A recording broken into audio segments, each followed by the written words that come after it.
So this is a small group. My name is Rob Bauer. I'm a professor of finance at Maastricht University, and Maastricht University is a member of this Level EEI consortium that 2 Degrees Investing is leading. What I learned in the past 2 years in the COVID times is that if you have a smaller group, you have better discussion. So this is what I really hope for. We are with a small group of people. We're going to discuss a really important topic, in my view, and let's just have an open discussion on that.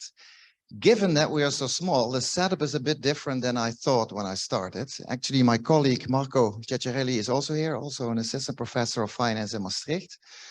We were supposed to split the group in 2 after my presentation, have a discussion on pros, cons, all kinds of issues with smaller groups, and then report back. We're not going to do that with this size of the group. What we're going to do is we're going to have an open discussion, which is also great for the people. Hello, everyone, online available. They can follow that discussion. So that means when I present, that probably it's best that you ask questions for factual understanding what I'm actually telling. You can ask me anytime, anything, but going into the discussion whether we should do this or that, or we shouldn't do this or that, is probably something we should do in this second phase. After the introduction presentation, which will probably take 45 minutes, I don't know exactly, can also be half an hour or an hour. We will have a break so that you can go to the bathroom and have a little bit of a discussion. What I will definitely do is make sure that we have the last 45 minutes left for the panel, in which we will have 3 speakers, 3 people presenting different types of organizations. So somebody from our consortium, Sebastian Gardino from the WWF, but also Michael Kurz over here from MN, which is a Dutch pension fund provider, and Philip Lutz, I think he's not here yet, representing BNP Paribas. And they all have different backgrounds in how to treat the topic that we're going to discuss today, namely innovative methods to elicit sustainability preferences. Before I start, does somebody have a question, comment, feedback already? No? Then let's start. Okay, so the team in Maastricht is a bit of a strange part of the Level EEI consortium, because what we are doing is more fundamentally looking at how to best elicit preferences of people regarding sustainability. So we're not focusing, like you heard yesterday, on energy efficiency per se, how to elicit those preferences, more on the technique, how to elicit any preferences, and in this case, sustainability preferences. And what I'm going to show today is a few ways we actually did some projects with real organizations, with field experiments, so experiments in which people could make decisions that were real in the field, as they say. And you see the examples here on the slide. So I will show you an example of a defined benefit pension fund. So a pension fund that you are in the context of the Netherlands, that you have to be in. You cannot choose it in my case. So let me take my example. I'm a university professor, and all university professors have to be with the Dutch pension fund. You may have heard of it, ABP, the biggest pension fund of Europe. You have to be in it. I have to spend 20% of my salary of putting it into the fund. And I have to go to ABP. I cannot choose another fund. It's just mandatory under Dutch law, pension law, which means that this fund does all of my investments, makes all the decisions strategically for the collective. And they also make a lot of decisions recently. I don't know whether you heard that recently. They claimed to the whole world, we're going to get out of fossil fuels. And they make that decision for me. So the Dutch pension funds actually, although they are not under MiFID law, as some of you may be, they decided we want to make sure that our pension participants are involved in those decisions in a certain way. And one of the ways they're doing that is talking to people, but also surveys. But then they do these typical surveys. Do you like sustainability? Yes, I do. Social desirable answers type of thing is going on there. And that is essentially something that we want to make sure that it doesn't happen. A second example is with a UK pension fund, the University Superannuation Scheme. You may have heard of that. It's the biggest UK pension fund. And they have university professors, university staff in the fund. They have a DB, like the defined benefit, like in my case of ABP, but they also have a DC top-up. And in that DC top-up, defined contribution, you as an individual decide where you want to invest, not at the individual company level, but at the level of, do I want to have a normal portfolio or do I want to have a very sustainable or ethical portfolio, as they call it? So there is choice. And what we have done there, we did an investment game. I'm going to show you in a minute, an investment game and some other methods to elicit these preferences. I'm going to compare that. Then, of course, a project always has stuff that you're doing and stuff that you will do. And what is on the program right now is to do also two projects with a mutual fund on the one hand, Meesman, which is a small mutual fund in the Dutch context, which has a lot of clients that want to invest in an index. So ETF type of things. And, you know, think about it, if there are people that really invest time and space into an index, and you probably thought about investing because index investing is cheap.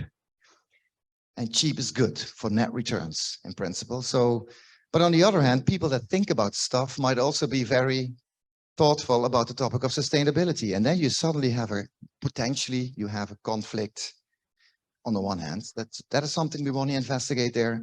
And the second thing we want to investigate, I will show you in this, at the end of the presentation, is the topic of ambiguity aversion, which is, you know, if you don't know what's going to happen, there's sort of like Rumsfeld would say, the unknown unknowns. You may remember that. Hello, Philip. You may get a better feeling on your investments if you know about sustainability risks. So you suppose there is no information on ESG information versus where there is some information about your portfolio's sustainability profile. You might get a better feeling on the unknowns, and you are less risk averse in that context. Well, that's sort of the hypothesis we're trying to show there. So that is the context.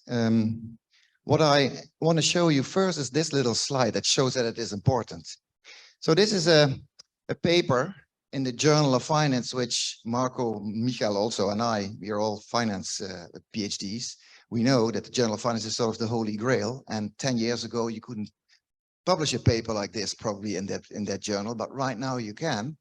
And it's about the Morningstar globes that were released in 2016. 2016. Anybody not familiar with the Morningstar globes on sustainability? So it's sort of a sustainability ranking of mutual funds.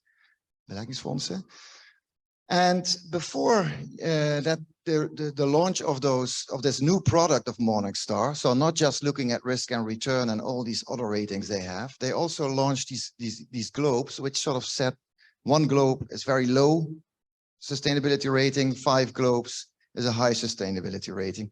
I personally don't have a clue how they come to the 1 and 5 and which information they use, but it's not very relevant that I don't know, because this information was shared with the market. And when it was shared with the market in 16, you see that the fund flow changed. So you see a blue line or a dark line here, which is the funds that have high sustainability scores before that these globes were launched. And the red line are those that had a low score. Then these globes were launched, which was sort of you could say in academic terms, an exogenous shock. Suddenly there is something new signaling what is good and what is bad on sustainability. And you see the flows changing enormously. So the blue line goes up, the red line goes down. So more people put funds flow into high sustainability funds. So that simple signal changed the structure of the market.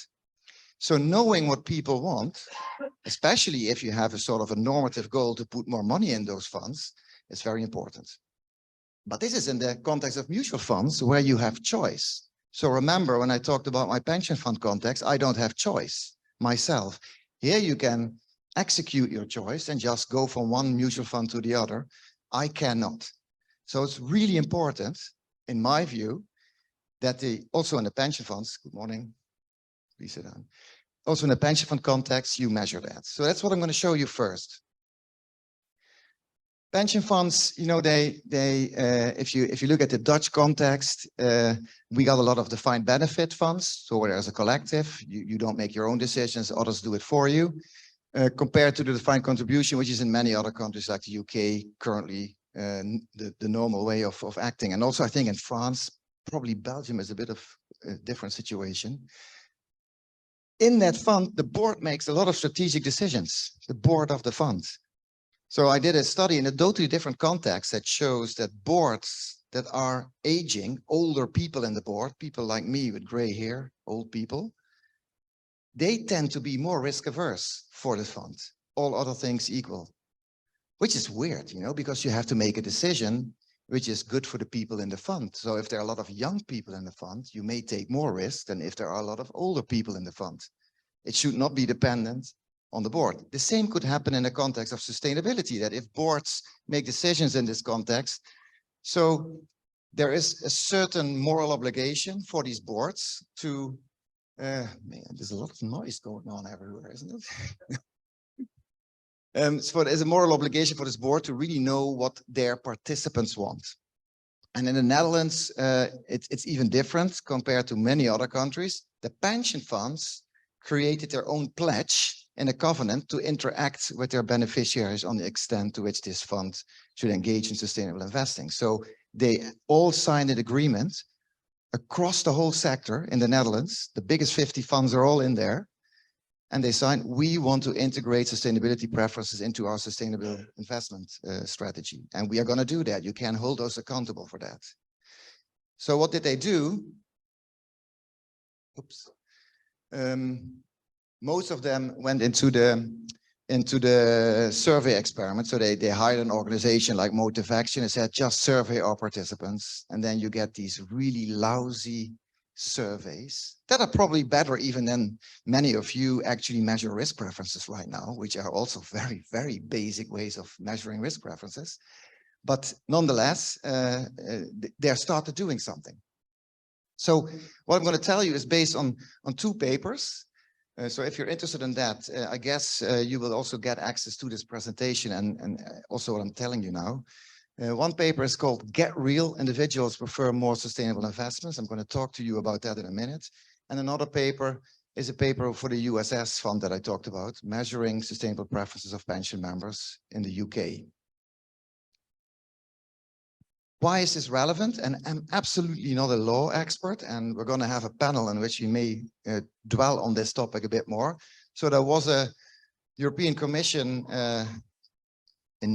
document in 2021 that said communication from the Commission on all kinds of stuff. And one of the things that was mentioned in there is sustainability preferences and fiduciary duties. When you go into the documents, it says insurance and investment advisors will be required to obtain information not only about the client's investment knowledge and experience, ability to bear losses and risk tolerance. That's the risk preference measurement that you're already doing, but also about their sustainability preferences. This will ensure that the considerations are taken into account on a systematic basis when the advisors assess the range of financial instruments and products. So that is something that you have to do now. I'm not exactly sure what the last version of all the legislation says. That is already relevant from the 1st of August this year. But when you start thinking about preferences, you start thinking about what do people actually want. So some of you in the room probably at some point in your life bought a mutual fund or any product with sustainability in it. And you probably, according to the literature at least, had one of those three reasons to do this, or motivations. The first one could be, you know, let's just check it. Maybe these funds bring extra return. And if you go on the websites of all the banks and asset managers, private banks, you can see there that they promise you a lot of returns, sometimes even lower risk and a lot of societal progress. That's great, you know, but the returns is what I'm interested in, and the societal progress is a nice to have. On the other hand, you might also want to signal at parties or events like this, you know, I hold a fund that is really truly sustainable, and I'm proud of that. You know, I signal that to you guys. That's me. That's another reason, another motivation to do that. And the third one could be that you are really a person that wants to give, maybe because you get a warm glow out of it, or, yeah, you know, you're just that person. These are three different motivations that are also investigated in the literature. And one of my colleagues in our consortium of the Maastricht part, Paul Smeets, has done some research and published that in the Journal of Finance on why do investors hold socially responsible mutual funds. And what he found is that especially the signaling and the pro-social preferences that you have are the most important reasons why they hold these funds, not so much for the financial. In the context, this was actually investigated in the context of a mutual fund organization called Robeco, you probably know, which is absolutely not, let's say, only sustainable. It's a active management, although they, in the last 10 years, also have discussed a lot about, launched a lot of stuff about sustainability. Okay, another reason, which is a bit far-fetched, but I just want to throw it in. I did a paper a few years ago with my colleague again, Paul Smeets, on social identification and investment decisions.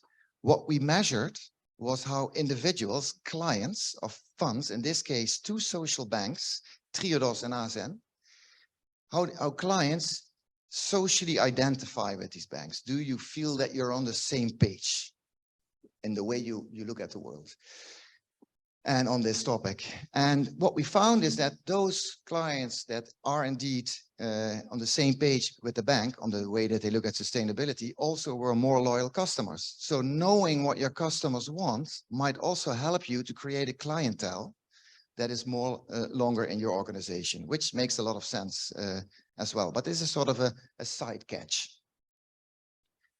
So then in the context of pension funds that I was talking about, IORP also has a consultation document in 2020. There's also an answer to this question, by the way, already, but I'm not sure how the IORP directive further developed after 2020. Maybe Sebastian can say something about that. I don't know, later on. But in that whole document, which was a huge document, there was a question 94 that says, in view of the planned review of the directive, and IORP is the directive for pension funds, Occupational Retirement Provisions Directive. Should the EU further improve the integration of members and beneficiaries' ESG preferences in the investment strategies? So yes, no, or do not know, and if yes, how? People responded to this question, so this typical consultation process. Most of them said yes, although not a lot of people responded, but those that responded, the majority, the large majority said yes. Some said no, and also some said do not know. And then they gave a lot of examples that we don't have time for today.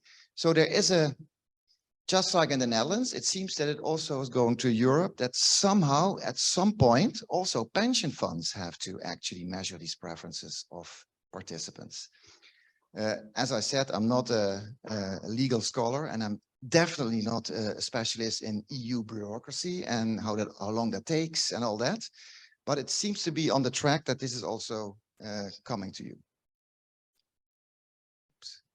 Yes, and then in that July document following up the previous document, the Commission said it will ask EIOPA, which is the organization overlooking this IR process, to assess the potential need to broaden the concept of long-term best interests of members and beneficiaries, and introduce the obligation to consider sustainability impacts in the pension investment framework, to ensure that the framework better reflects members' and beneficiaries' sustainability preferences and broader societal and environmental goals. So I presented this last year at a Wharton seminar that was actually in the context of the Get Real paper. And in the chat, probably some of you already heard this, in the chat somebody wrote, does the Netherlands have a communist tradition? The way I was speaking about it. So this is so different in other countries and other jurisdictions. They cannot understand that we even say in the long-term best interest. That already raises a flag. Because what they would say is in the long term, financial best interest of members. That's what their fiduciary duty interpretation is in many states in the US and even in the UK. When Marco and I were having discussions with the board of USS, and we were discussing fiduciary duty in their context and whether they could change certain products into more sustainability, then they said, our lawyers say we shouldn't do this because we can be sued by our members that we are not doing everything in the best financial interest if we become too sustainable. When I ask other lawyers in the UK, they say this is absolute, BS.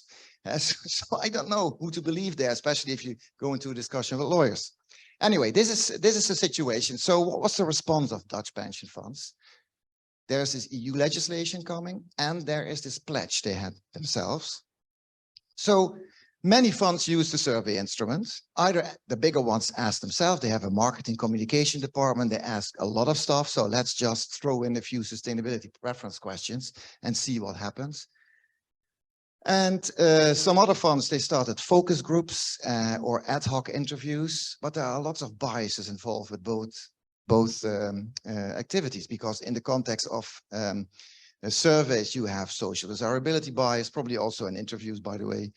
You have a selection bias, a representation bias. I already talked about the board bias in decision-making based on that information. So it's tough to do something that you can defend. And how can you do that is then the question. And a lot of funds also just say, we don't ask our participants. This is our job. We are the board. We are the fiduciary here, and we are not supposed to actually ask participants about this. Those are probably the ones that did not sign the pledge that I'm talking about. So many pitfalls, and now the question is, how can you now elicit these preferences? So this is an example of a pension fund, how they did it. We actually have a little game in the Netherlands. First, I went to a sort of an offsite like this. And in the game in the Netherlands, it's called Ren je rot. Probably nobody knows it over here. See some people laughing, no? So it means run like crazy. And there is, you know, this for children, there's a question. And then you can go either to A, B, or C, and you have to run. So you cannot watch what others are doing. You have to run to it and stand there. So what I did with the board, I did this game. I had a few questions on sustainability, and I knew that the chair of the board was very dominant on the topic. Every time we had a discussion, this is at Philips Pension Fund, every time we had a discussion, he said, I don't believe in all this, you know, sustainability is all a bit fake. Probably not hindered by any knowledge about the topic. He was a lawyer, by the way. He said that all the time. So then I had this little game and I had a question. He was running for A. This is not really relevant, but all his colleagues, board members, were suddenly on C, where they say, we really have to spend time on this. So that's interesting. And that fund, after that session, the board chair was actually convinced that it was really important to do it like that. They came up with this idea. This was not my idea. It was their idea. So they created a simple visual that says, okay, participants, you can choose. Do you want to invest in basket 1, which has all the stocks in the portfolio, in this case, equity. And so a big equity index with all the fossil fuels in it, the red ones, or the companies that are really bad on human rights, etc. Or do you want to have, let's say, a portfolio without the really bad ones, but the rest very diversified, and there's a lot of still of white ones in there, which means, well, some upside potential, not really sustainable.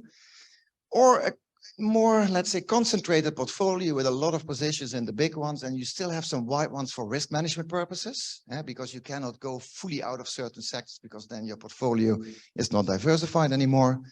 Or do you really want to go into the ASN fund, which only has very sustainable companies? That's sort of the option. Then roughly 60% of the people went for this option, and the rest was scattered around the 3 in that particular survey they did. This was a survey where you could still have a bias that people think, I get a warm glow out of saying 3 or 4. That could still be happening. So, but it is already a little bit more elaborate and also a bit more innovative than if you just do a survey and you ask people, what do you want? And you get a socially desirable answer, or you get an answer of people that don't get what you're asking, which is a huge problem as well. So financial literacy is a big issue, but sustainability literacy equally so.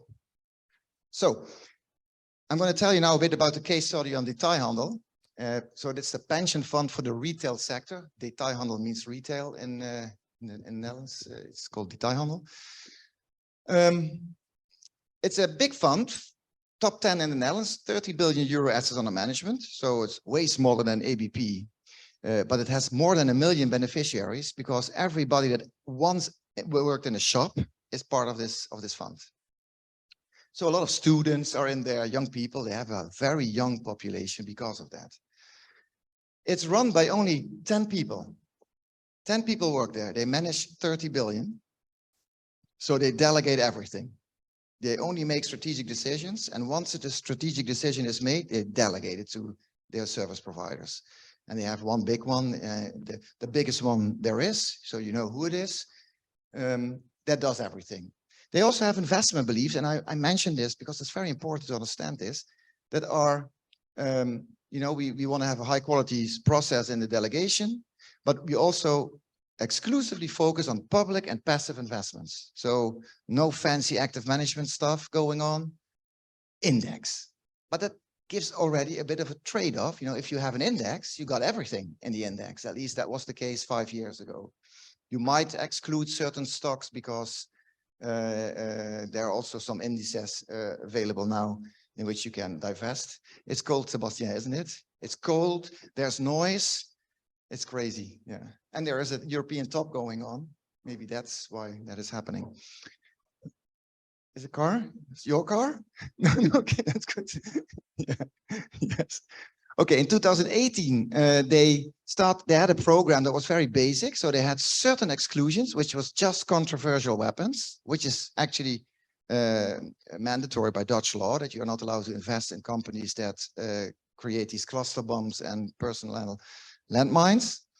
They had a proxy voting, their own voting guidelines for proxy voting, and they also participate in the PRI and certain other vehicles that you probably all know about. And they did some private engagement, so trying to change companies on certain issues that they find relevant, but a bit, you know, under the radar. They also have an investment belief, which is publicly stated on their website back then. The integration of sustainability can be implemented without compromising key portfolio characteristics. It's quite a statement. To do that, because it's very open and it's also questionable in some cases, especially if you look at this with a pure finance lens. It's more a desire than a belief in my view, but that is a different discussion. We might discuss that later on. So they approached us, our team, to conduct a field survey in 2018. That is called Study 1 among their participants. We actually did also a second study in the COVID period in 2020. So when we, as a team, we discussed with them what was going on. They told us about this soft law, this covenant they signed. But we also told them it's great to ask people questions, but it should be, in our opinion, what we learned from the survey literature, a real vote. And what does a real vote mean? It's like in a referendum, you vote for something and the majority result will be executed.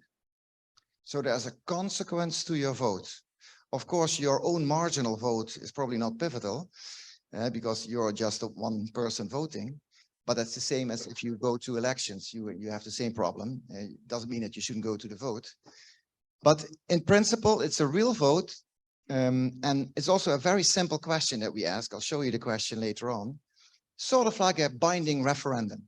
And it's like the Brexit. Should we do it, yes or no? It's clear what it is. Well, David starts laughing. Let's not go there. But here the question was very simple. Should we intensify our engagement effort with an additional SDG that we focus on, and anyway also intensify the engagement itself?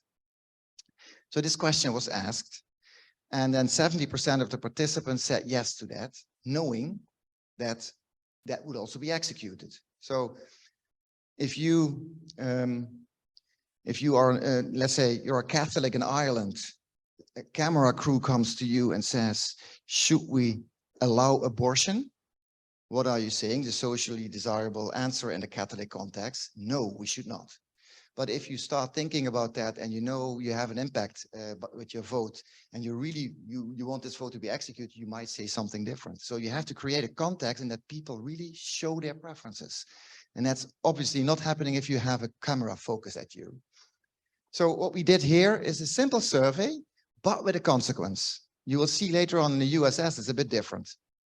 Then in study 2, what was interesting, the fund was so almost enthusiastic because of these results. They started doing all kinds of stuff on top of this. So also climate change related stuff. They started integrating it into equity investments. Remember, the only thing we asked is, do you want to have more and intensified engagement based on an additional SDG? But they suddenly started changing their index from a normal index into a sustainability index based on these 4 SDGs.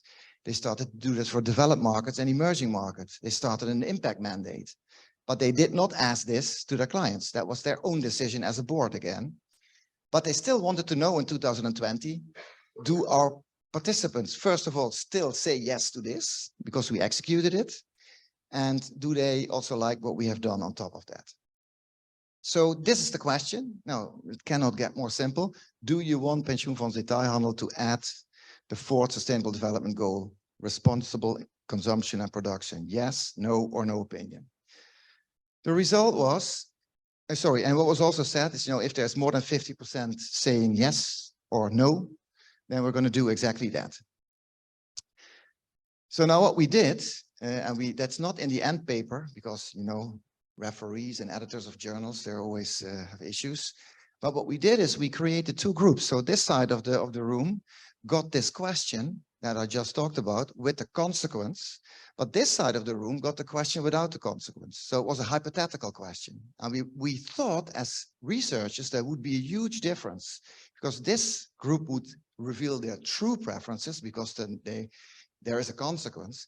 And this group would not reveal their preferences because there's no consequence. That what more or less what I expected, at least. I'm not sure whether my colleague Paul also expected that. But what we found was, here you see the three options, 3 SDGs, 4 SDGs, or no opinion, that roughly 70% in the real case, this is the real case, there's a real consequence, said yes to that. And the same number, and not statistically significant, of the hypothetical case. So there was no difference, there was no gap. So we found essentially very strong social preferences to say yes to this, regardless of the way you set up the experiment. We then, yes?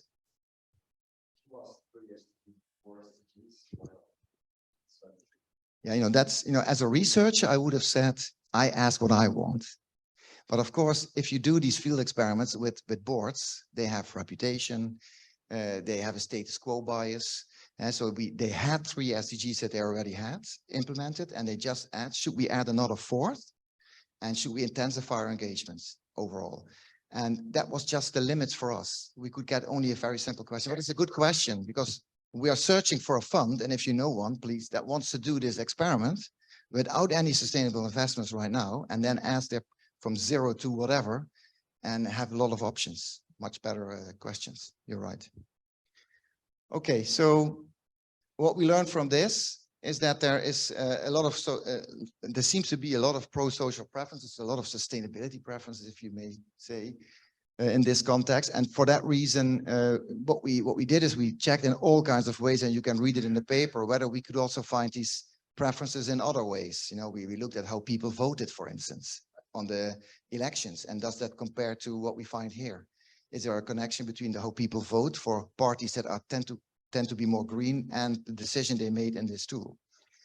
Okay, so that is sort of the first result. Then in what is really interesting, we published this in, I think, end of September 2018, the first results of the survey, not the paper.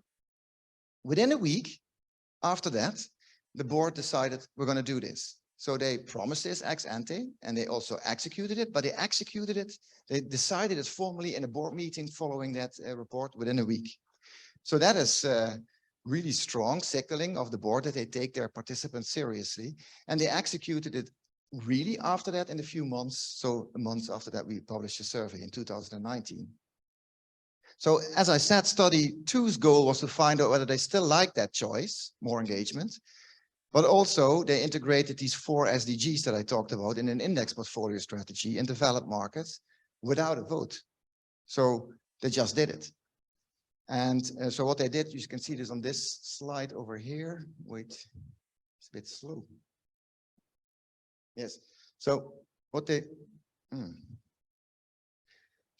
approached actually FTSE Russell, and they said, we have 4 SDGs. We have an MSCI benchmark. We want to go to the FTSE, create an index for us on these and these circumstances and with these characteristics that is actually consistent with our 4 SDGs. So that's what they did, and transferred that into a portfolio product. And you see that climate action is important, which is not really surprising. Everybody has climate on its agenda, so that's not a special thing. But they also have decent work and economic growth, and responsible consumption and production, which relates to what their participants want. They did that in previous years. They had discussions, what topics are relevant for their participants. So let me go back, my slides are a bit slow. Yeah. So the survey was conducted in June 2020, which is in the midst of COVID, 3 months after COVID hit us. So that is always tough when you do a survey then. So we created some questions also relating to COVID in it. I'm not going to dwell on that right now. But what we found in the second survey is that the support for this direction they went into is strong, and COVID has a negligible impact on the decision. So it's not that in crisis times as COVID, people get less sustainable. At least not in this fund. And there is some theory in psychology, you know, that preferences might be, on the one hand, some strand of literature says they are very stable, but others say they might change. I don't know. So it was an empirical question for this fund. So what we did in that second study is also the following. So we asked people, do you think that your retirement benefits will be higher or lower because of the sustainability integration? In other words, if we go for this more sustainable approach with more investing in engagement and integration, and you see there's a difference here in colors, the red bars are the engagement activities and the gray bars are the screening or the ESG integration into this index. And we asked them, do you think the returns will be higher, lower, etc.? So you will see that most people are in the lower equal higher category over here, with some really thinking that ESG integration leads to higher returns, but also quite some saying it's lower returns. And there's a small group of 7% roughly that says much lower returns for both engagement and screening. But there's also a group, and I would be part of that group. If I would get this question, I would say, I don't know. So that's 25%. I don't know. Will it be higher or lower returns? I got no clue. But people have beliefs on this, which is different from preferences. It is a belief. It's not easy to disentangle, by the way, the two. They are connected. That's a study on its own. And you see that they also differ a bit between engagement and screening. So it seems that they are a bit more positive on screening, which also explains when you then ask them, when you then look at what they voted. So on the same question, yes or no, should we do this, yes or no, you see that the people that have higher expectations of returns over here also vote more yes to either doing the screening or the engagement. So there's a direct connection between what you think the returns will be and whether you want this to do. So the beliefs about the returns play a role somehow, and it's a nice slope going up. But it's also difficult for this board. So this board saw these results and thought, wait a minute, 7% of the people say that we should not do this. So what do you do with that in a collective? That a part of the collective says absolutely not go there, and the other. So asking questions like this to a collective is very tough because you get different answers. It's just like with a democracy. And is a pension fund a democracy? Probably not. And so it's quite a complicated outcome for them. But in the end, of course, as it goes in boards, they decided, well, the large majority says yes to this. So it's great that we are doing engagement and screening the way we are. That's sort of the result. Is this graph clear to everyone? Yeah? Okay, so let's continue. Also in the context of time, I'm not sure why this doesn't work. Well, is there any comments on the relationship between engagement and screening? Is there a meaningful difference? No, I can only, although we asked people to also write a few sentences in one of the surveys about what they think about stuff, but there's so much bollocks in there that we in the end didn't really study that yet. But my simple explanation is people understand what it is to do ESG integration. We also had nice visuals to explain to them what it is. So for instance, you have a pie chart with 5 stocks. And if you do ESG integration, you have a bit more of A and B and a bit less of C and D. And that's ESG integration. People get that. But if you talk to people about private dialogue with companies on sustainable development goals related topics, many of them cannot relate to that. So I think that's partially maybe explaining it. But that is just a hunch. That is conjecturing only. Yeah. Okay, so what I see as the impact of those 2 survey experiments is also, which is also, this is not science, this is just my own interpretation, is that they integrated this not just in developed markets, but also in emerging markets. Because they studied two, they felt like, okay, we got enough support to also go across the whole portfolio. They also do this in corporate bonds right now, even in mortgages that they have. So it's across the whole fund. They also started an additional impact investing mandate based on those 4 SDGs for 1% of the AUM. And they state that return is not the main objective in that fund. So that's what they did, which when you tell this in a US context, the lawyers start getting prepared. You know, this is really remarkable. I think that is related to the fact that they feel the support from their participants. They also, that's something, I know that some of you are in the communication department. They have a really relatively big external communication organization that writes a magazine to participants, sort of like a glossy almost, on topics. And these topics are in all the time. So they explain what they're doing, why they're doing, and people are being interviewed, what they think about it, and they feel part of that. So it's quite remarkable if you compare it to many other pension funds. Then also, and that is something different, they commissioned a new study to us to measure risk preferences of participants. You're probably not aware of that, but the Dutch pension system, although it's regarded as one of the best in the world, it has to be completely different. Total mess. I'm not going to bore you with that. But one of the things that come out of that is that pension funds have to measure risk preferences of the people in the collective. Because in this new collective that we're going to have, everybody will have his own pot. I will have my own pot.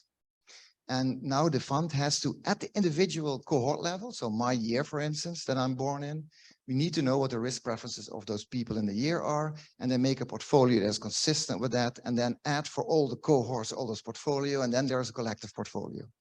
That needs to happen. And that is a huge effort to do this properly, to measure these risk preferences. We did that with all kinds of tools that are not relevant in this context, like a distribution builder. You see some distributions in front of you visually. So do you like something, a very tight distribution where you know what you're going to get, but it's not going to get more? Or do you have a very wide one where you have some risk of going down, but also a lot of upside potential? And what do you want? That's sort of measuring risk preferences in a way that the average person on the street can understand it, and etc. I'm going to show you a slide on that in a minute. The last thing that I want to mention that they are doing right now is setting up a deliberative forum. Like I mentioned the example of abortion in Ireland. So in Ireland, they chose 100 Irish people to go into a hotel for 6 weeks, or weekends, I have to say, and discuss whether abortion should be legal, yes or no, and under which conditions, because there was a total stalemate in the political process. They let these 100 people discuss it under the guidance of some people from the academics, from the communication, psychology, whatever, the medical side, etc. And they came to a document that under these conditions and under these, etc., it may be a good thing to do. They gave that to Parliament, and then Parliament decided to get this new law through, which was a totally different way of making a decision involving all the people. And what this fund now wants to do, and I'm actually setting it up myself right now with them and with some scholars from political science, is to do this deliberative forum, a mini public. You can do this online as well, with 500 people online from your membership or clients, in your case. Start this discussion and see where it goes, and then help them understand in certain rounds. Here it's going to be in probably 2 weekends with 50 people that are a good representation of the fund, which is going to be challenging, because if you have a fund that is so diverse as this fund, how do you have good representation? And then see whether you also hear some unheard voices. So if you do a survey, you said, they may write something or they may say something, individuals in surveys. You can hear that much better in such setups. So that's what they're going to do as well, which is also in some way an innovative method to elicit preferences of people and also of your whole pension fund base. When we asked the fund, when we did these risk preferences measurements, so that was this year, end of last year, we we got the result on the question, should pensioenfonds detailhandel, which was just a marginal question at the end, increase the sustainable investment in that context? We got the result, yes, in 30% of the cases, no, in 40% of the cases, and I don't know, in close to 30% of the cases. So what does this mean? And the answer is, I don't know. And so you see that the context that you ask a question in is also important. It is a very simple question without any consequence. And bear in mind, they already made the steps that I just showed you. So it might also mean that the participants say, well, now it's enough. You know, that could be, I don't know. So this is, yes? The question you raised is the one at the right side or the one at the top? No, this compared to the current situation, should pensioenfonds detailhandel investment more? Yeah. Yeah, that's a more, yeah. Yeah. Yeah. Yeah. Yeah. The willingness to pay comes into, but how to measure that willingness to pay is a good remark. Yeah. Yeah. So as I said, this was just a question added on top of it, because it was on risk preferences. But let's say what I want to make, you know, my nuance that I want to make is that any method that I've shown you so far, and probably also that I will show you, is still being open for attack. And there are better ways of doing this. And of course, the best way is to individually ask every single person in the million participants what they want and then add it up in some way, and even the adding up is problematic, because how do you add preferences? That's a topic of its own. Anyway, good remark. So let's go to the UK, if there is no question on the pension fund on this one. Yeah. So my answer to that last question is all part of the same survey, has a slightly different result. And the pension boards, how do they rationalize not paying attention to that question? Well, it was they actually didn't want the question in. I forced them the question in, sort of. I said, if we do the survey, we want this question in also for this project, actually.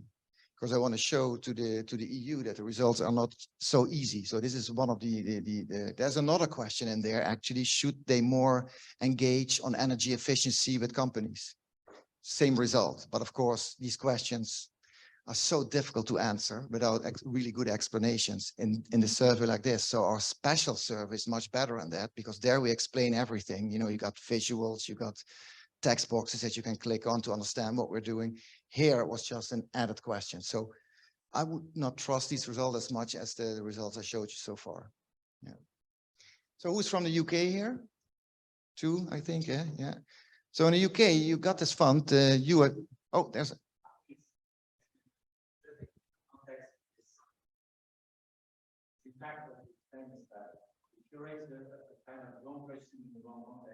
Yeah. Yeah. But be careful if you don't explain the context. Many people can detect this or not doing anything. Yeah. Why would they ask the question properly in the right way? Yeah. You still have a huge majority of people willing to invest the money. Yeah. Yeah. No, that's exactly. It's actually one of the biggest, let's say, motivations of my research, is that I think that the way that Europe now asks organizations to elicit preferences is prone for a lot of gaming by those who provide financial products.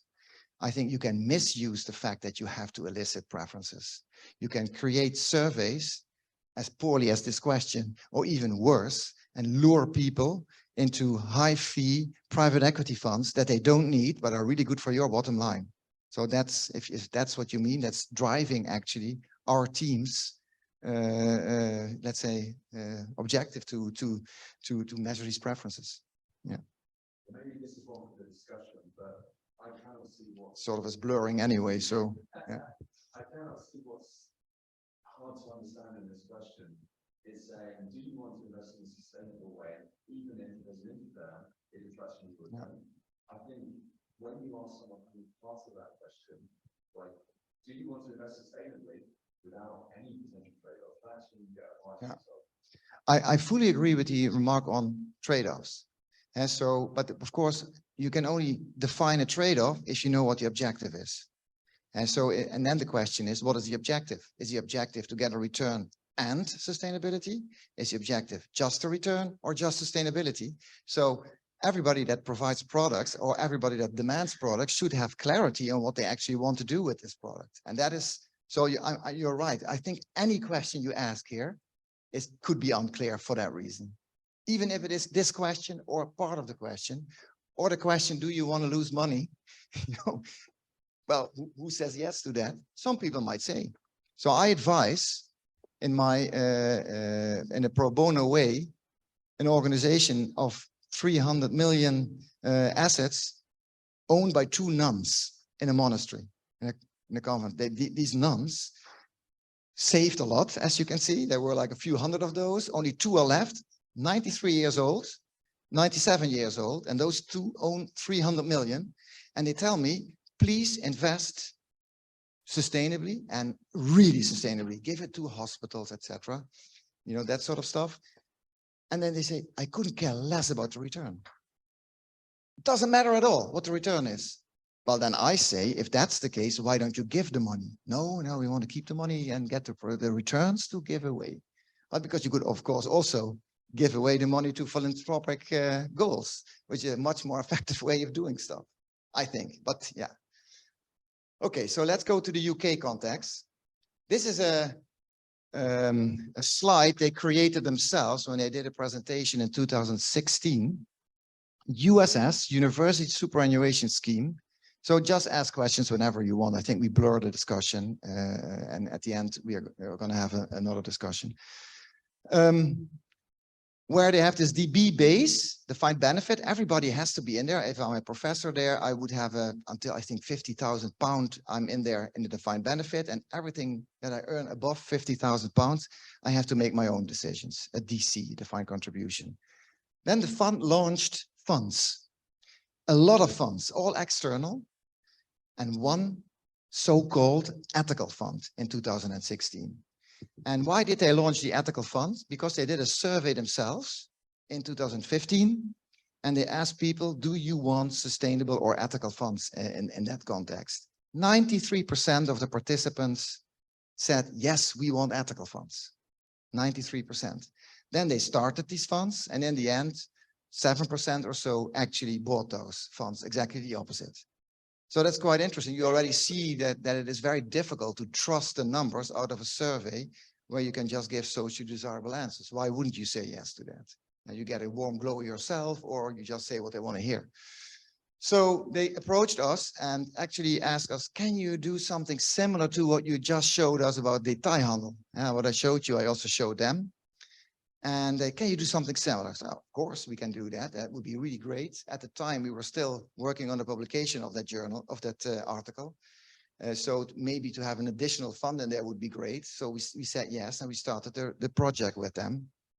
And in that project, it was quickly shown that they were not allowed, or at least they thought they were not allowed by the law, to commit to the outcome. The last thing I do, sir, whatever his name was, in the board, was the last thing I do is listen to my fiduciary, to my participants. I have a fiduciary duty to do what's good for them and not to listen to them. That was sort of the interpretation of that board. So commitment, we're not going to do that, but we still want to know what they think. You know, can you check? So we started setting something up. Marco wasn't involved in that himself. So we thought, what can we do? And then we created essentially 3 different ways to measure those preferences. I'm going to talk about 2. One is to let them write about it again. A lot of text, a lot of people, 1 word, no words, or 1 sentence. So it's very difficult to discern anything of that. But it's still in our plan to look at that. The second was to look at stated preferences. So you can ask certain questions in a certain way that the academic literature has shown that people, that's sort of a validated construct to ask that question. And then the third thing we did is an investment game, a little game that I'm going to spend some time on in a second. So when you ask for these preferences, the question is here, how much should your pension fund invest in a sustainable way? Even, again, there we are, if this potentially lowers the pension you get in retirement. So it's the same question, Sebastian, but here 70% roughly says yes, or 5.6 out of 7 is the score. And so I find this quite remarkable, but it's the same pension fund community that is also very active. You can read in The Guardian almost every month about it, that they want to get rid of certain stocks. What is really funny, they also divested from tobacco stocks. The rationale for that was not because tobacco is bad for health, killing people all over the globe, but because we think it has a poor investment return in the future. But in fact, because of the health issues, but they couldn't say that because of fiduciary duty. So it's very complicated in the UK. But their membership seems to have strong preferences. But this could, of course, be prone to all the biases that I talked about in the beginning. Nicola. Yeah, for me, I mean, yeah, purchasing finance, but without it, you know which objective the clients have to answer this, it's difficult to interpret the willingness to accept potentially of the No, this is not intended to measure a certain willingness to pay. Absolutely not. Motivation why the word sustainable is not defined here. So you ask the clients, and the one client thinks that sustainable is simple. The other client thinks sustainable is better environment. Yeah. The third thinks that actually absolutely. Yeah. We defined it. I'm not actually sure what we said there. Mark, do you know? Maybe you can have another mic to come in here. Thank you. So we defined it in a way that was very much aligned with the inclusion, essentially. So we were not excluding industry, but tilting towards the best-in-class approach, essentially. What we also did was measure the preferences for exclusions explicitly, and we found that they were very strong against excluding a lot of the usual suspects, with the exception of alcohol. Alcohol, I think, was the only industry that most pension fund wanted to keep in the portfolio. Yeah. So this was essentially actually the same with the Dutch pension fund. They want to keep the tobacco stocks and the alcohol stocks. So regarding the exclusion things, so actually sustainable means for the people who answered integration and later divestment or exclusion. Yes. Yeah. Some of them said they wanted the water over but they probably did not say which extent, right? So we did not ask for how much.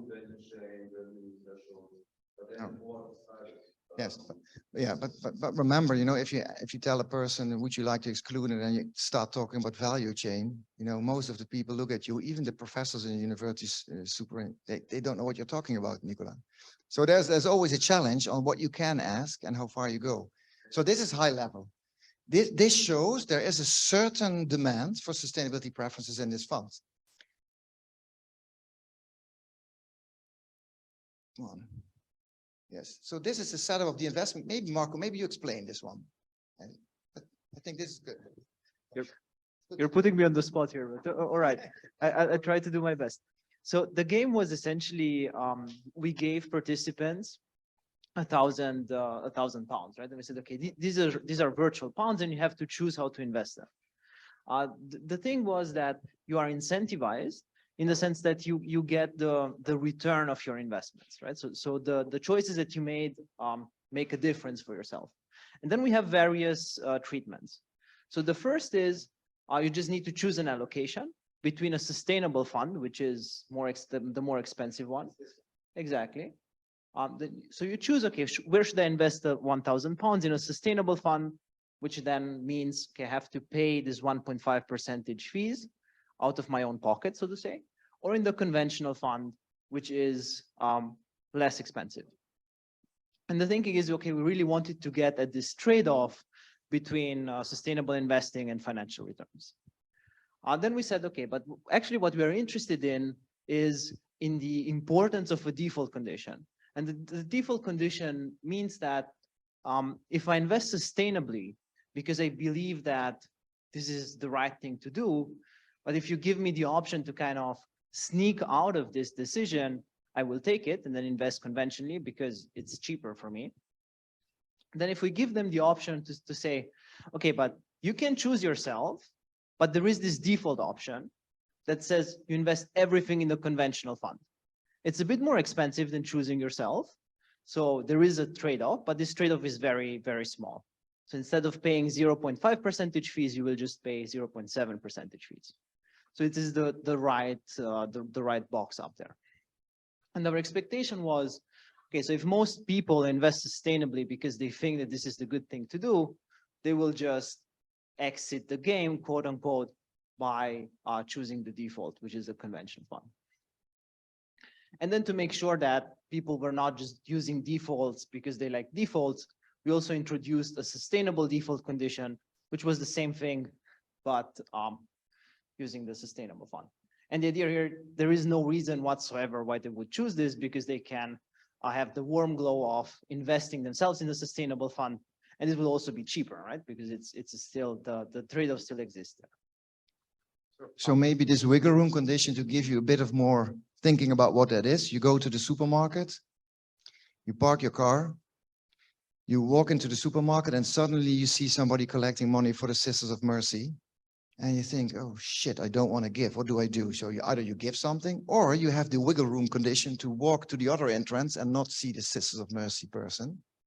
So you essentially spend some more fees, time to walk there and energy to get there, to not get into the discussion, should I do it or should I not? Should I give or should I not give to that Sisters of Mercy collect? So that's sort of what we did. And then the question is here, how much did people actually allocate of the £1,000? And as Marco said, they are financially incentivized, so they get the return out of that investment. So there is certain financial incentivization, which is also in the academic literature really important. You should incentivize people in those games or experiments. So that's the result. Oops, yeah, I already said that. So you see here that, yeah.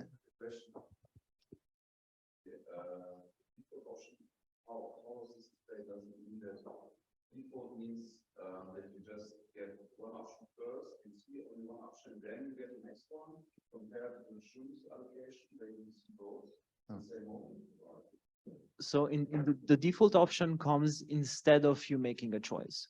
So we tell participant, in the next screen, you have to make a choice. This is the two funds that you can choose of, but instead of making a choice, you can opt out using a default option.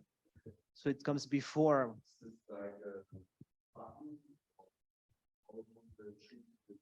So it's exactly a two options. So you have one button, yes, go for the default option, versus no, I want to invest the money myself. Yes. Okay, you see here the results. Come on.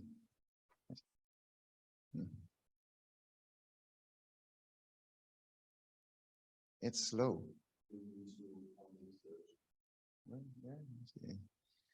Good. So this is the result. So you see on the left-hand side, the total assets invested in a conventional fund and the total assets invested in a sustainable fund on the right.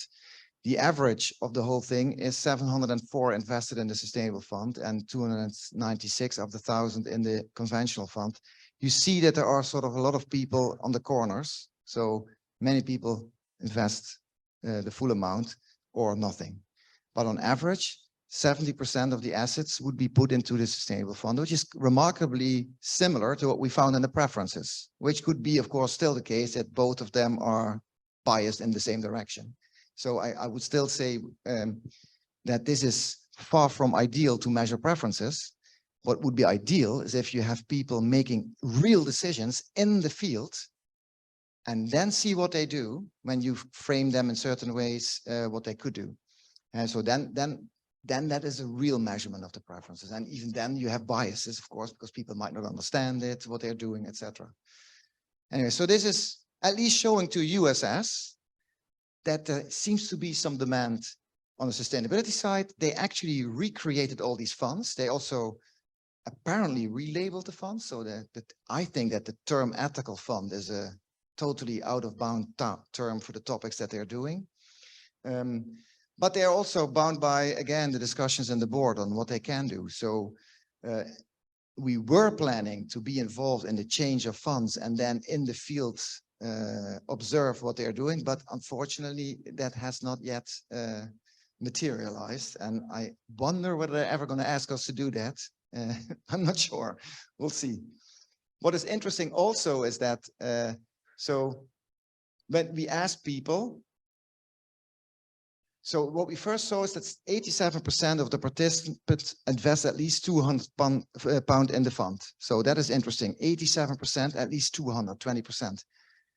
In reality, only 8% of the funds hold these products. As I said, only 8% have the fund. I think I said 7, but apparently it's 8. But 64 of the respondents say, when we ask them, yes, we have those funds in our portfolio, in the DC portfolio of USS. So 64 think they have them, but only 8 really have them. So they don't know what they got. So this was the most interesting result in my view. So they have no clue.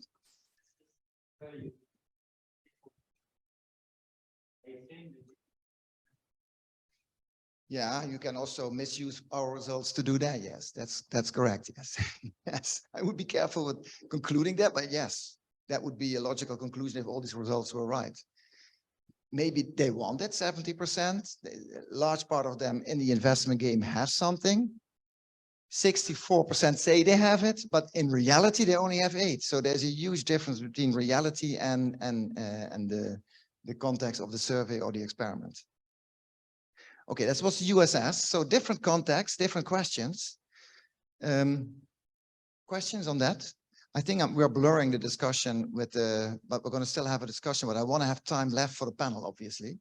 And we also want to have a break. Any questions on this topic before I continue? Jim? It always strikes me the way that you say investors willing to pay 1%, 1% of return, that in terms of what they're actually getting, either if it's a warm price, talk to your friends, really expensive. You take out 1%, if it's aggregated over 10, 20 years, you've got money market return, and at the end of it, actually, what you really get. Yeah, if you have 1% less return in a year for 40 years, you have roughly 20 to 30% less pensions. That's what you're going to get. I did these calculations, but you only talk in financial terms. So you now talk in 1% financial terms. And the question is, do we need these funds to change something in non-financial context, like energy efficiency, etc.? So that's the question. And also, what returns would you get out of that? So there are also a lot of beliefs on then having lower returns or whatever. So it's very blurred. Yeah, I think it depends what the client actually want to achieve. I mean, if the client says they need for contributing to the destination, I would sacrifice certain return. And then the question is whether it would be necessary, because potentially it can be also actually an upside option. But then other strategies and objectives like value alignment and excluding certain topics do not necessarily affect negatively the returns and risk. Same ESG integration. I mean, actually, science shows that it might be financial returns. So I think Don't know which science, because it's not so straightforward.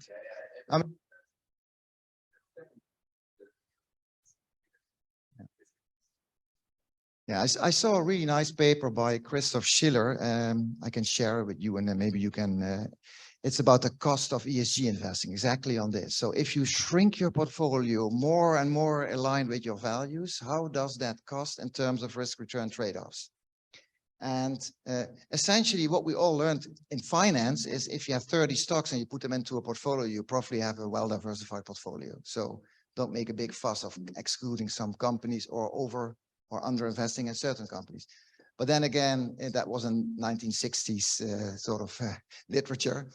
So I would say what this paper actually shows is that if you go for, let's say, 7 or 1,000 stocks out of the 1,500 in the MSCI or the FTSE, you have a well-diversified portfolio, especially if you do it in a smart way. And if you then could combine it with your values, if it's not clear, then there's no problem. I would not say that you get better returns for that. Oh, the integration, tilting. Yeah, I'm also talking about tilting. Yeah. Yeah. Yeah. Yeah.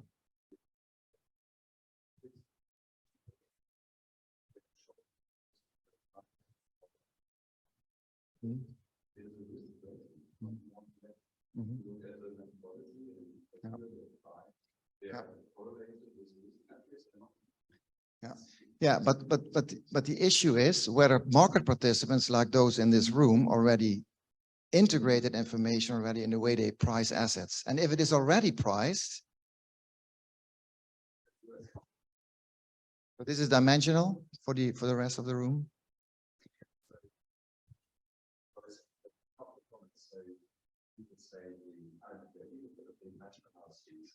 Would say the jury is out, so it's the returns that you mentioned contribution are really distinguishable.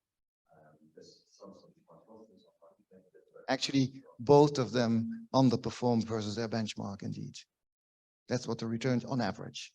Not every fund, definitely not, but on average, both of them underperformed the benchmark because the costs are too high. And so it's very difficult to recoup the cost. But the other, so a 30 stock portfolio is going to have similar volatility to a market portfolio, but it's going to have a lot of tracking error.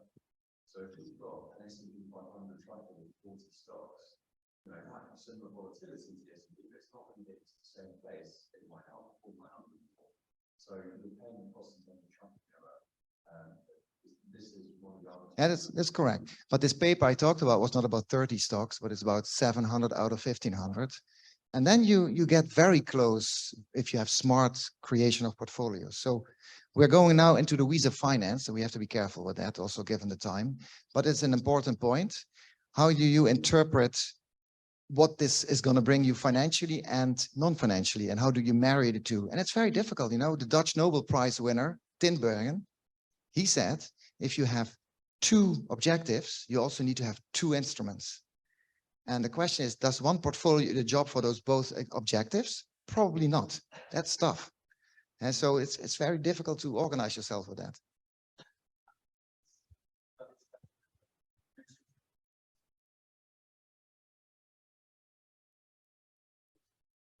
I have lots of analysis saying, well, if you want no tracking error compared to really good benchmark, the benchmark is roughly representing the whole economy, at least that's all the data.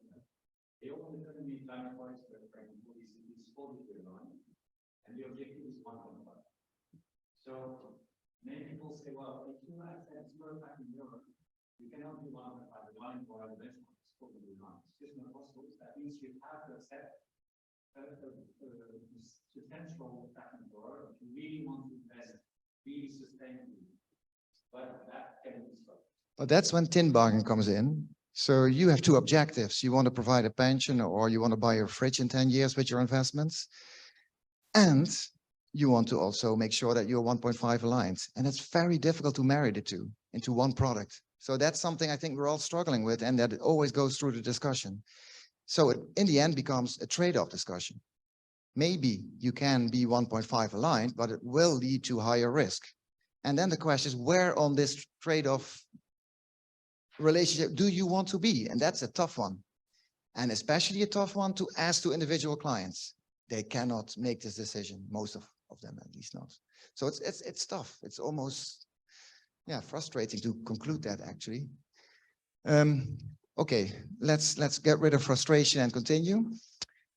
We are now currently in the last preparation of the survey with a mutual fund. So it's going to go out with a pilot in January in the first 2 weeks. And then the real survey is going to go out based on what we get out of the pilot in February. And it's with a very small Dutch organization called Meesman. They only have 1 billion under management. Have you heard of them? You as dimensional? Yeah, so it's Hendrik Meesman. He used to be an active portfolio manager at Robeco. He was so fed up with active management that he started his own firm on the attic. Now, I think 12 people work there. They have 25 or 30,000 individual retail clients, all investing in an index. And I've been there. I've been in the supervisory board of that fund from the start. And I always told them, you have to do something with sustainability. There is a preference for that. There is a demand. You cannot ignore it. No, he said, for years, from 2006 to 2017, we are an index, and the index buys everything, and let the market decide the rest. That was sort of his credo. But in 2017, 18, he found out he really had to do it because clients started asking for exclusions. So what they do actually, they buy the index. They could also, I think they are a client of yours, actually. They also have a fixed income product related to yours. They buy these outside. And suddenly the supply of those funds, most of them were having exclusions in a certain way and voting guidelines, etc. So they started doing that. But now they're in a position, should we go further than that? And one of the questions we want to ask them, which is actually our own research question, is on ambiguity aversion. So when risk is uncertainty with some known probability distribution, ambiguity is uncertainty with unknown probability distribution. You just don't know when, what is going to happen. You just don't know anything. And so, and the question is, and of course, we're in quite a state of that, you know, what's going to happen in the we know there is a war. That's already part, that is actually this, because there is a war. So, but we don't even know which new war could come or whether the aliens will invade the planet. That is sort of the unknown unknowns there. And the question is now, if you show certain profiles of portfolios, or if you show certain choices to participants and you give them information on the ESG score of the, related to those choices, will this reduce this ambiguity aversion, or will it increase it, or will it not impact it? That's something we're going to do there. And the second is we're going to show them sort of a vignette conjoint type of analysis where we show certain funds with attributes. I'm going to show you in a second on what they like. And out of that, we can infer which attributes of a mutual fund people like most in at least this clientele. There's, of course, this caveat that index investors might be different. They're not the typical investor. They thought about stuff. I always have a lot of praise for individuals that go for index, that they've thought about this and that they think low costs are important because these are certain returns you're going to get at the cost that you don't spend on a fund. And they may also, for that reason, not want to exclude stocks. Okay, so what do we do? This is going to be very complicated. That's why we need a pilot. So we show them two boxes. It's all in Dutch, unfortunately, because we have to do the survey in Dutch. So we show them two boxes. In one box, you see a lot of question marks. You don't know anything about the probability distribution. So you don't know whether you're going to get a plus ball, which is good, or a minus ball, which is bad, out of the box. And in the other box, you have like, in this case, 62 minus balls and 38 plus balls. So now the question is, you win money, again, this is financially incentivized, if we draw out of the box a positive ball, then you win money. Which box should we draw from? So maybe just ask the question here. Who would go for box U?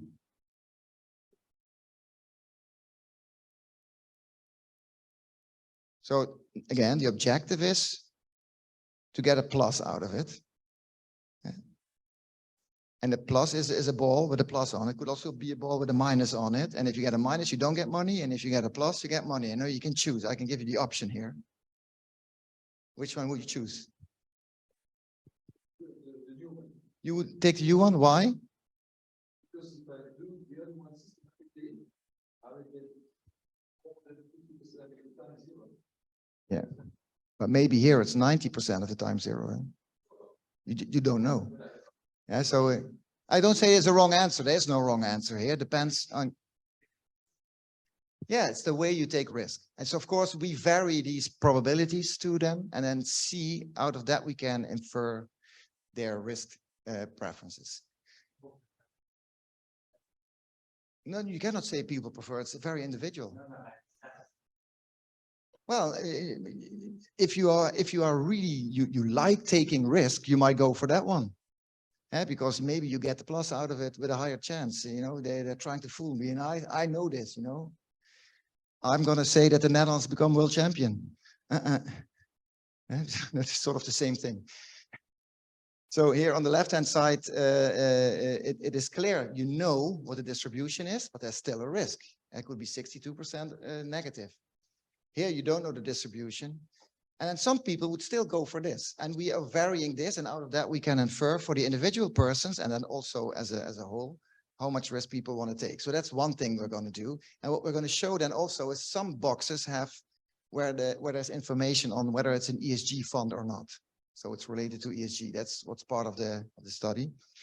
The second topic in this same survey, oops, is this. So we're going to show them funds. So you see here fund 24, fund 25, and fund 1, 3 different funds. We say something about their ESG focus or ESG score. Is it light green, dark green, or gray? And we all explain that, obviously, what that means in the survey. We tell them what the fees are for the fund, and we vary them, and all of them are varied. We have certain selection strategies. So for instance, negative screening or a dialogue and voting, etc. So the different ways of implementing responsible investment strategies. And then we also say something about returns and maximum drawdown, because that maximum drawdown is something that the owner wanted to have in there. We couldn't care less about it, but apparently that is a term that they really like, something that you can lose from peak to trough in the worst period of your fund. How big is that as a risk fit? And then you can choose which one you like, and you get this choice 14 or 15 times in this survey, and you see always different combinations. And then out of those, we can infer the utility people get to these attributes. And that will also then vary between funds. So that's another one to make sure that we have more insight on what these people want. So this is something that's gonna happen. I'm gonna, with the next conference that we have, I'm gonna tell you about that, or at a webinar. And then finally, and this is also very interesting in my view, again, going back to the pension fund context. So we go to a defined contribution context in the Netherlands, but it's different. So a former insurance company, but now asset management company, NN Group, so the Nationale Nederlanden Group, and B. Frank, which is their subsidiary, they provide pension fund arrangements to companies. So if you have for instance, you are a bakery, you have 5 people working for you, you can go to Nationale Nederlanden Group and say, make sure they have a pension arrangement. And then I will give them the contributions monthly, and these people can also put in some money themselves, and then they get a pension out of that. B. Frank is similar, but only for bigger companies. So bigger conglomerates that also want to buy a pension arrangement. They are not in a collective like I am, but they want to do this themselves.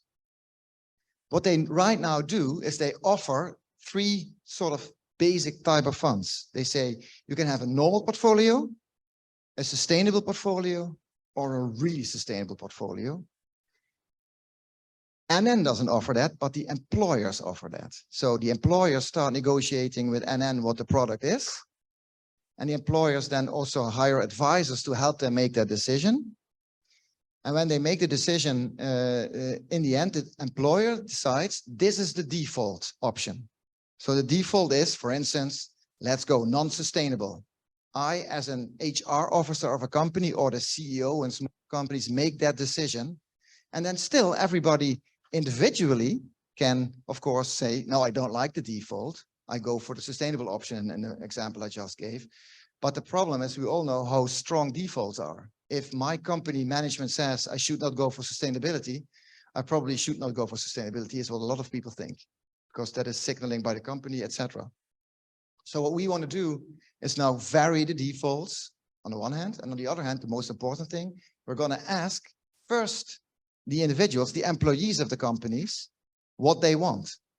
And then we're going to ask the company representation, so the HR officers and the CEOs, what they think their participants say. And that we're going to exploit in this survey for 2 different companies, Nationale Nederlanden and B. Frank. So that is a big project. We are still in the phase of getting a contract down so that we all can do with the data what we want, but it's almost done.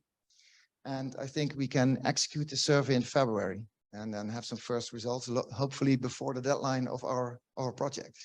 So that's important. So let's see. All options there. Are they really completely different, or there's kind of 4? Yeah. Which are No, there are 3 options. So the option is let's say there's active passive, which is different dimension, but there's also the option sustainable or not sustainable. Sustainable, really sustainable, dark sustainable is Triodos type of option. You get everything with Triodos. Then a little bit sustainable, you also have that option. That's more like ESG integration and tilting. And then you have no sustainability. Those are the options that they now offer. And of course, what Nationale Nederlanden and B. Frank want to do after this is reconsider the options given the results of the survey. Maybe they should have more choice, maybe more increments of sustainability or more thematic things in it or whatever. And I think what we like, well, that's not so much our objective. Our objective is to show the companies what their participants want. And then that they maybe in the end change their default policy because of it. That would be, of course, very cool if that happens. Yeah. Nicola? Yeah, I'm wondering whether we touch on the strategy of Schmierdos dark gene thematic fund and the industry integration lightning fund, or whether it would be actually better to just trying to understand what objectives the client has and specific preferences, and then see which product would suit best to the majority of people. I know what you mean. I think it goes back to what you said. So the question is, what does this client actually, there is no client, there's an employee of a company in this context. And the employee of the company gets a pension arrangement. That's their main objective.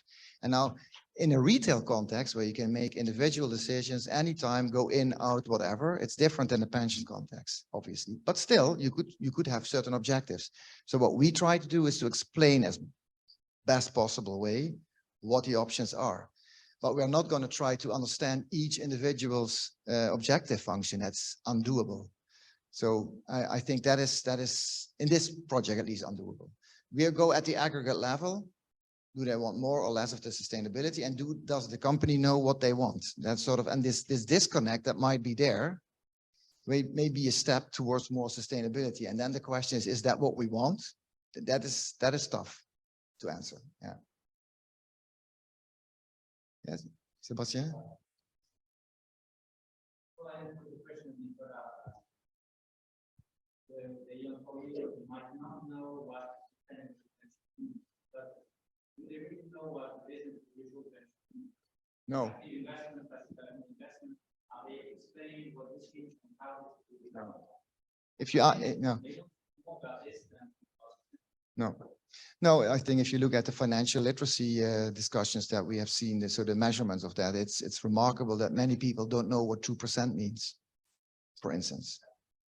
So a lot of people just don't know that. I mean, of course, not in this room, but the average population, quite a lot of people don't know that.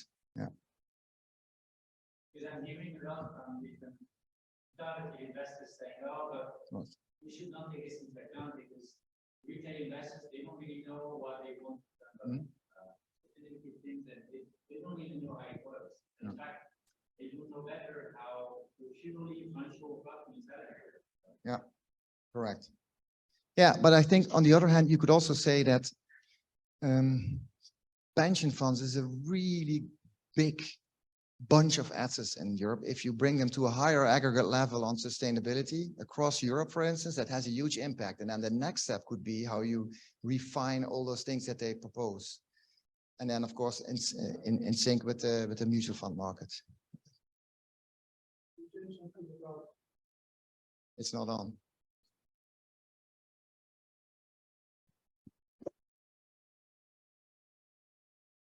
The observation about COVID, could you explain what the assumption was? Was it to discourage to go for sustainability or the other way around? And upon your answer, I can tell you why I put the question. You're going back to the study under the Dutch pension fund detailhandel. Yeah, so we didn't have an objective. So as a researcher, if you do a survey, you have to also take into account, let's say, external factors. And if you do a survey in COVID time and you get results, and you then make some conclusions or inferences based on the results, you will get the question, what is the impact of COVID? And we wanted to know that. That's why we actually asked the questions on COVID in there. Yeah. Well, the reason for me, I'm totally outside this world, but I look at finance from, let's say, a public interest point of view, what central banks are doing. And when you adopt an approach of, let's call it risk mitigation in the public interest related to the 9 planetary boundaries with assessed negative impacts scientifically, it's about complexity and uncertainty with known distributions. Then you are confronted with, for instance, observations about exposure of the financial sector in the Netherlands to biodiversity risk. repeated for France and Italy in this analysis of the network of greening the financial system. And I also recall, with regard to COVID, a paper by the Bank for International Settlements in April 2020, describing the COVID impact as a systemic risk. And to finish with, in terms of opportunities for government to intervene in markets to steer towards reallocation of capital to sustainability, COVID is a very good stimulus to halt degradation of deforestation, change agricultural systems. And that is the kind of context that will evolve into regulatory frameworks that I miss here. I find it very interesting, but the conclusion is that we are far off the mark when it is about reallocating to sustainability investment opportunities, where, for instance, at COP15 today and tomorrow, Nature Finance, one of the outstanding initiatives to tap into, to see what will be on the market. Yeah. I think thank you for your contribution. It relates also to the discussion we had before, you know, the 1.5 degrees versus 4. So what is our objective? So that biodiversity is a very big topic. Yeah, the COP shows it, but also all the marketing by all the financial institutions shows that biodiversity is a big topic. So you got the same thing going on there as well. So they go into the topic. So we are not looking at systemic things over here. We just try to measure what do people want. And then the question is, how do you turn that into products and into systems? That's not our job. We are simple academics. But I fully understand that that has to happen to make use of this. I think it also relates to some of your questions that you're asking, Nicola. So how to bring this together, how to create products out of this that not just bring returns and a pension, but also change something that we want to achieve. We have other objectives than the financial objectives. We can talk about it, that it is not the case, like a lot of people at Wall Street do, or in London, but we have other objectives. And do we let parliamentary democracies organize that and wait until the laws are there? Or do we use the finances that we have gathered actually as individuals and as societies? Pension fund money is just money of the average Dutchman in the context of the Netherlands. So why not use that? Good question. Yeah. So thank you. You want to? We are sort of in the morphing of presentation and workshop and whatever you call it, going into the break soon. Yes. Yeah. Yeah. So, and I think this is why this is a really interesting area, because we're a US manager, and US have this idea of fiduciary duty, you know, up on a plinth.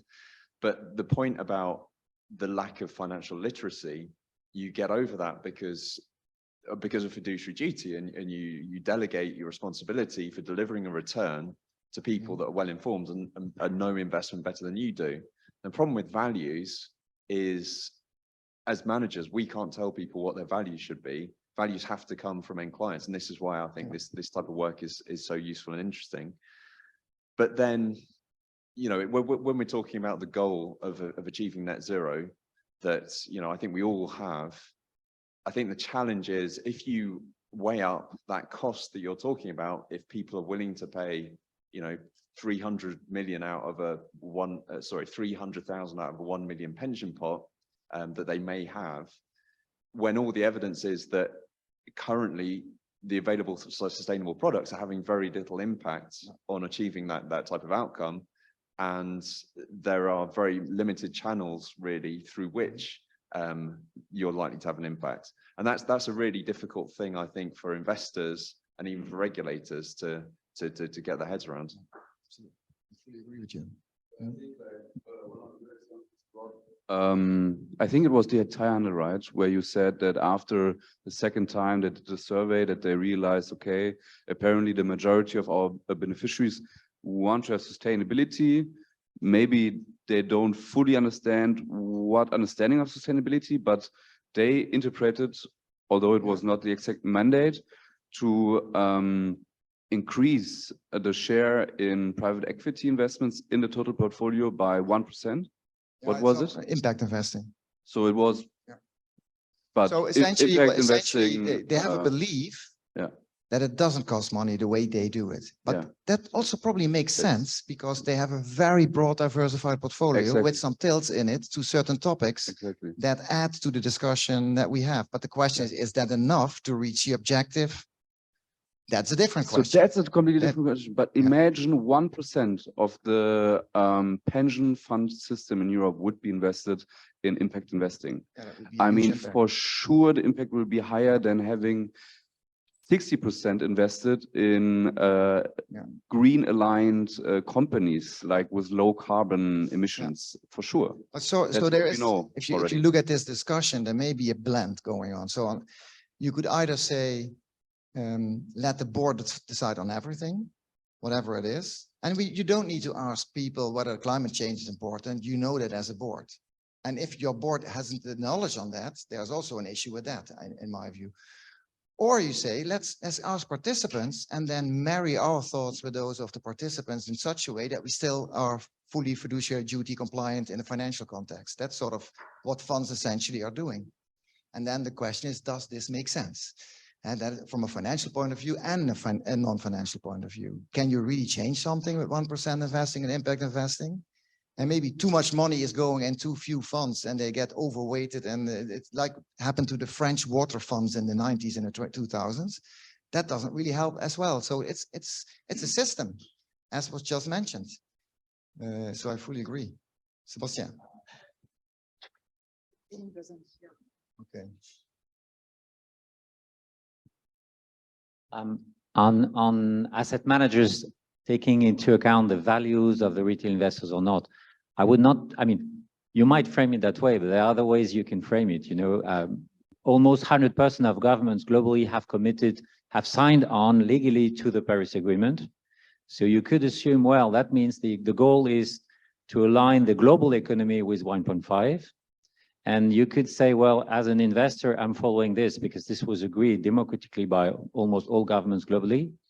And there, this is where you have a huge power asymmetry between asset managers, which can be enormous, and retail investors who are usually tiny, not really well organized. So basically, in many cases, retail investors have no voice in the discussion, and asset managers assume retail investors want this or not. They don't really check, as Rob is showing, but they also they always make lots of decisions on behalf of the retail investors. But in fact, this is their own decisions, usually decided by a board of 20 people, no more, impacting tens of millions of retail investors in many cases.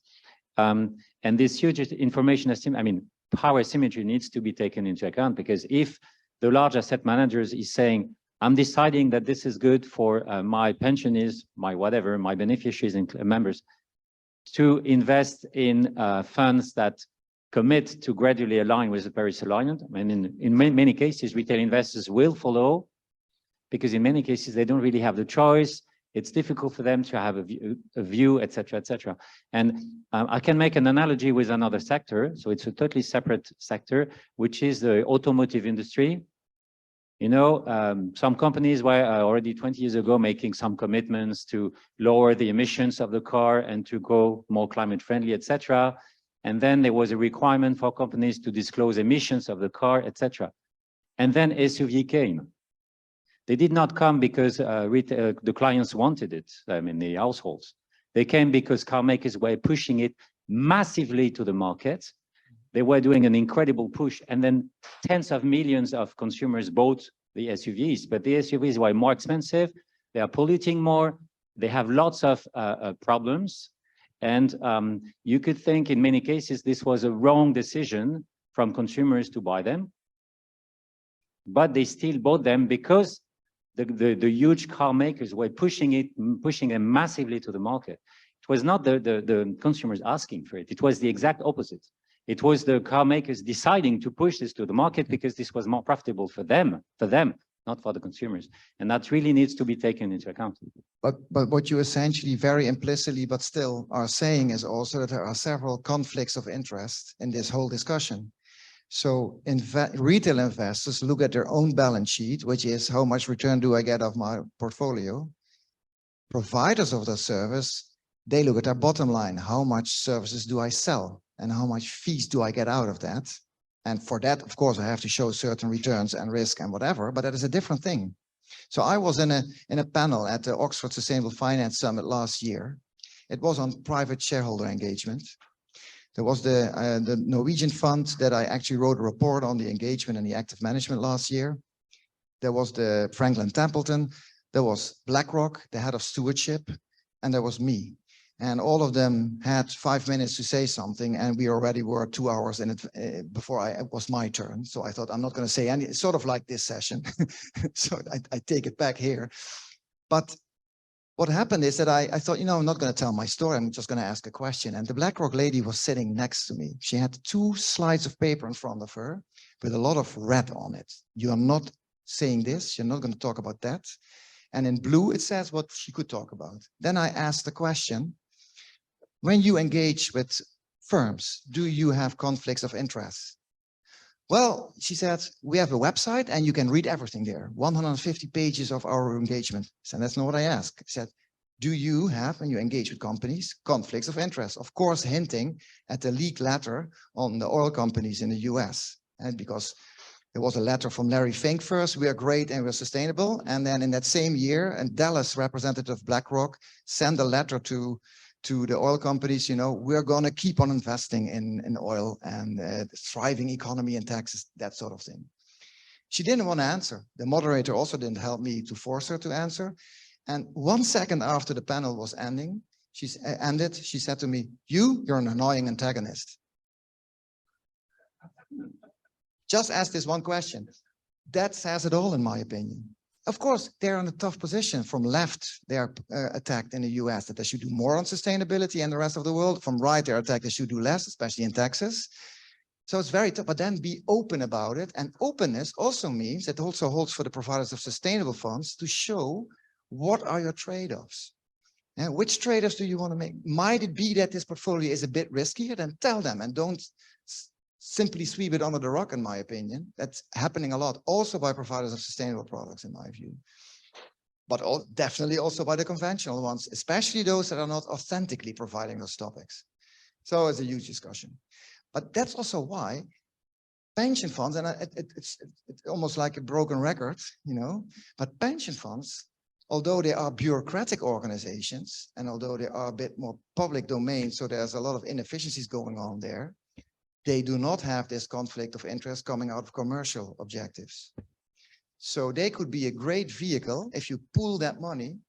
And that's why I like measuring the preferences and telling these pension funds, there is some demand for this, to do something with the money that makes sense for whatever objective that you want to reach, because that has to be clear first. I think we are ready for a break, aren't we? Yeah, so what we're going to do is we're going to have a break.